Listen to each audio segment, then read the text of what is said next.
សូមស្វាគមន៍មកកាន់វីដេអូនេះស្ដីពីធម៌ពលពន្លឺនិងស្រមោលដែលត្រូវបានរចនាឡើងសម្រាប់សិស្សថ្នាក់ទី4ផ្នែកវិទ្យាសាស្ត្រនៅក្នុងមេរៀននេះយើងនឹងស្វែងយល់ពីរបៀបដែលពន្លឺធ្វើដំណើររបៀបដែលស្រមោលត្រូវបានបង្កើតឡើងនិងរបៀបដែលយើងអាចការពារភ្នែករបស់យើងនៅក្នុងវីដេអូនេះយើងមានគោលដៅសំខាន់3ការយល់ដឹងពីរបៀបដែលពន្លឺសាយភាយការរៀនអំពីការបង្កើតស្រមោលនិងការយល់ដឹងពីសារៈសំខាន់នៃការសង្កេតនិងការអនុវត្តវិទ្យាសាស្ត្រក្នុងជីវិតប្រចាំថ្ងៃរបស់យើងជាដំបូងសូមក្រឡេកមើលពន្លឺតែងតែធ្វើដំណើរតាមបន្ទាត់ត្រង់ពីប្រភពរបស់វាការពិសោធន៍ជាមួយពើនិងក្តារដែលមានប្រហោងបង្ហាញពីរបៀបដែលពន្លឺឆ្លងកាត់តាមផ្លូវត្រង់ពន្លឺនេះគឺជាអ្វីដែលអនុញ្ញាតឲ្យភ្នែករបស់យើងអាចមើលឃើញវត្ថុនិងរូបភាពជុំវិញយើងវត្ថុមានអន្តរកម្មជាមួយពន្លឺខុសគ្នាវត្ថុថ្លាអនុញ្ញាតឲ្យពន្លឺឆ្លងកាត់ទាំងស្រុងដូចជាកញ្ចក់ថ្លាវត្ថុថ្លាស្រអាប់ដូចជា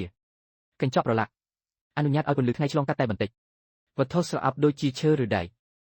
រារាំងពន្លឺទាំងស្រុងបង្កើតគ្មានផ្លូវឆ្លងកាត់ស្រមោលត្រូវបានបង្កើតឡើងនៅពេលដែលវត្ថុមួយរារាំងផ្លូវនៃពន្លឺស្រមោលតែងតែត្រូវបានបញ្ចាំង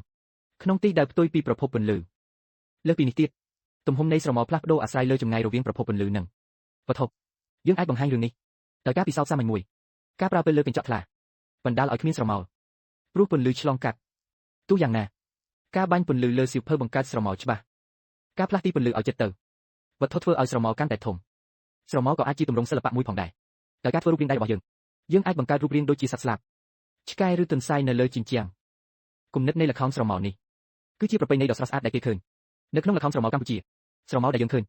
នៅខាងក្រៅផ្លាស់ប្ដូរពេញមួយថ្ងៃនៅពេលព្រឹកនិងរសៀលនៅពេលដែលព្រះអាទិត្យទាបស្រមោលវែងនៅពេលថ្ងៃត្រង់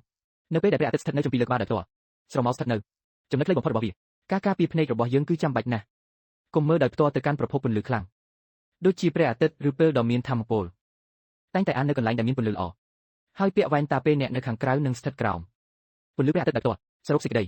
ពន្លឺគឺជាប្រភពថាមពលដ៏សំខាន់សម្រាប់ជីវិតនៅលើផែនដីការសង្កេតបាតុភូតធម្មជាតិដូចជាស្រមោល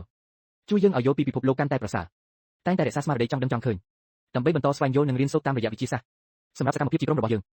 ងនឹងបែងចែកជា4ក្រុមទី1និងទី2នឹងពិសោធន៍ជាមួយពន្លឺនិងវត្ថុក្រុមទី3និងទី4នឹងអនុវត្តល្ខោនស្រមោលជាចុងក្រោយក្រុមនីមួយនឹងបង្ហាញលទ្ធផលរបស់ខ្លួនដល់ថ្នាក់ទាំងមូល